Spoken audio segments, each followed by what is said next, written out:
शाम को 4 बजे से लेकर 7 बजे के बीच में शंकर और पार्वती के भ्रमण का समय रहता है। मेरे देवाधिदेव महादेव और माता पार्वती के भ्रमण का समय, भगवान शंकर पार्वती घूमने को निकल गए।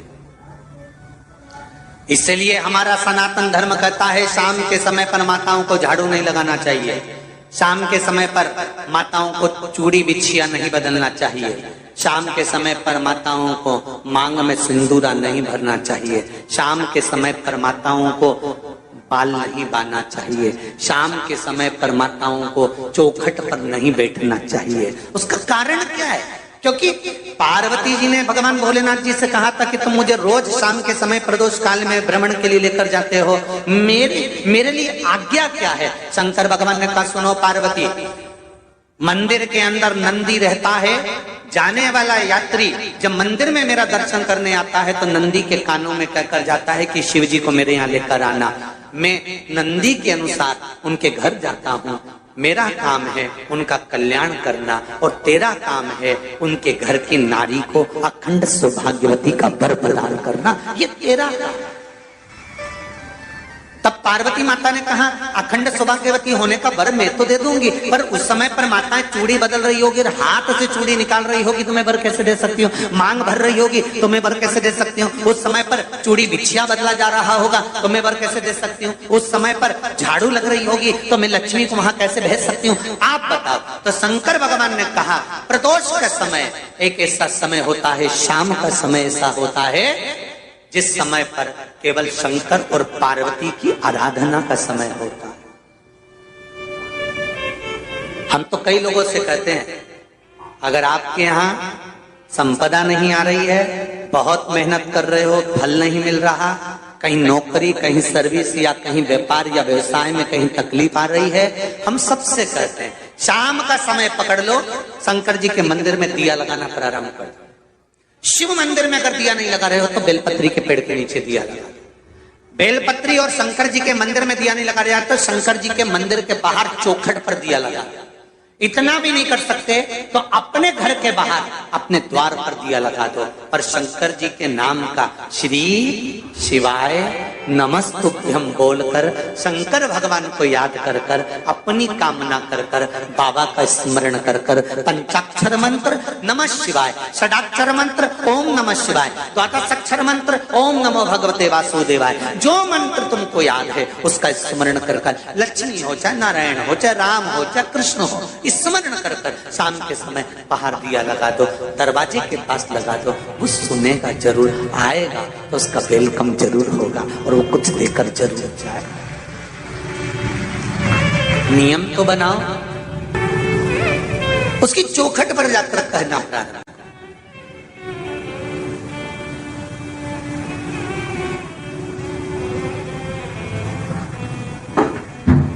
बृहस्पति महाराज ने कहा कि शाम का समय जो प्रदोष का समय होता है उस समय पर इंद्रदेव तुम शंकर जी की आराधना करो। शिव आराधना से शंकर जी जो मार्ग प्रशस्त करेंगे, शिव आराधना से जो शंकर जी कहेंगे वो तुम करना।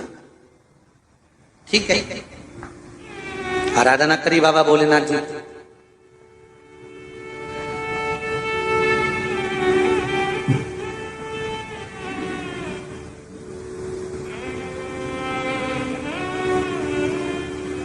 मालूम नहीं था इंद्रदेव को। बृहस्पति महाराज ने प्रदोष की महत्वता समझाई तो प्रदोष का समय जानकर शंकर जी पर 7 बेलपत्र प्रदोष के दिन इंद्र ने समर्पित कर दी बिना सोचे। कितनी बेलपत्र? 7। प्रदोष का व्रत करो चाहे ना करो, मंदिर में चढ़ी हुई बेलपत्र को उठा लो,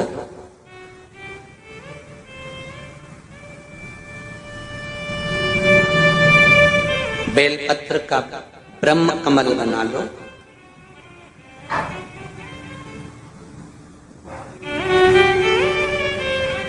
ब्रह्म कमल का मतलब होता है डंडी बीच में रहे, आसपास पत्तियां रहे। 7 पत्ती का ब्रह्म कमल बनाकर, जैसे ये पत्तियां हैं एक जैसी रखी हुई हैं तो इसको फैला लिया 7 पत्ती को, आपस में फैलाकर ब्रह्म कमल बना लें।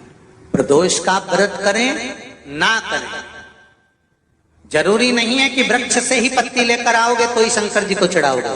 शिव जी पे से चढ़ी हुई उठाकर धोकर ब्रह्म कमल बनाकर बाबा से विनय कर कर, हे प्रभु आज मैं इस काम के लिए जा रहा हूं, बाबा मेरा यह कार्य है, बोलकर श्री शिवाय नमस्तुभ्यम बोलकर शिवलिंग पर समर्पित कर दो। दिन भर के प्रदोष व्रत का फल बाबा एक बेलपत्री समर्पित करने पर ही प्रदान कर देता है। शिव है। प्रदोष व्रत कर रहे हो उससे बढ़कर कोई प्रसन्नता नहीं, पर नहीं कर रहे तो प्रदोष के दिन या 12 महीने शिवरात्रि आती है। कर्पूर गौरम करुणावतारम, आप स्वयं कपूर की भांति हैं महाराज। कपूर जानते हो? अरे बोलो तो चमके। आरती में कब जलाया जाता है? जब आरती पूरी हो जाती है। कपूर क्यों जलाया जाता है? बोलते जाओ। कपूर जलाना क्यों जरूरी है? आरती में, यज्ञ में, अनुष्ठान में कपूर की क्या महत्व? कौन है ये कपूर? कपूर शंकर भगवान को कहा कर्पूर गौरम करुणावतार। आप कपूर की तरह श्वेत है, पर कपूर की तरह आप हैं, क्योंकि कपूर है क्या? जब भगवान राम और कृष्ण ने यज्ञ किया, देवताओं ने आवृत्त यज्ञ किया। भगवान विष्णु जिस यज्ञ को करे,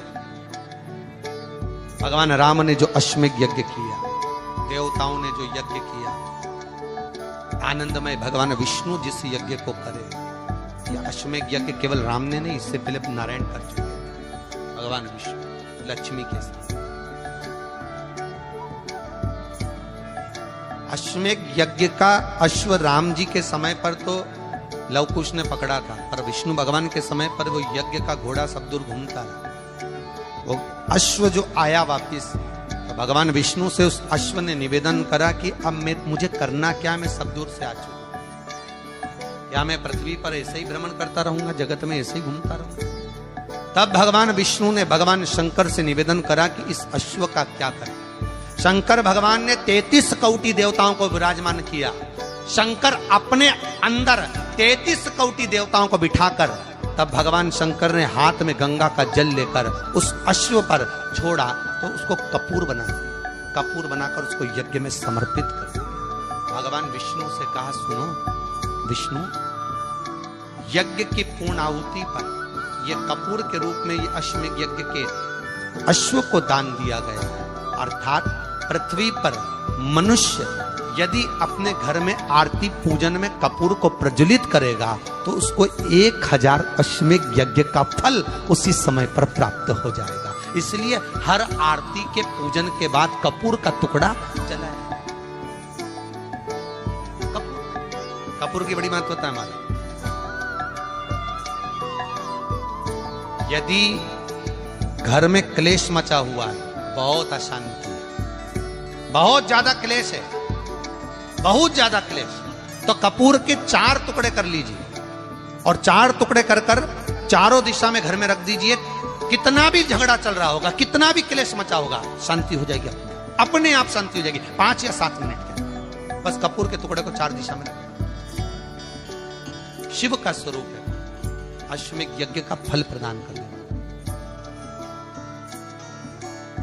कोई फैक्ट्री नहीं चल रही हो, कोई व्यापार नहीं चल रहा हो, तो एक कांच की प्याली में कपूर के 7 टुकड़े, फिटकरी के 2 टुकड़े और खड़े नमक का 1 टुकड़ा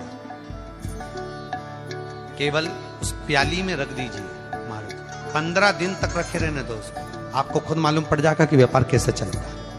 आनंद की अनुभव होने लगे, अपने आप व्यापार दौड़े, अपने आप आपका व्यापार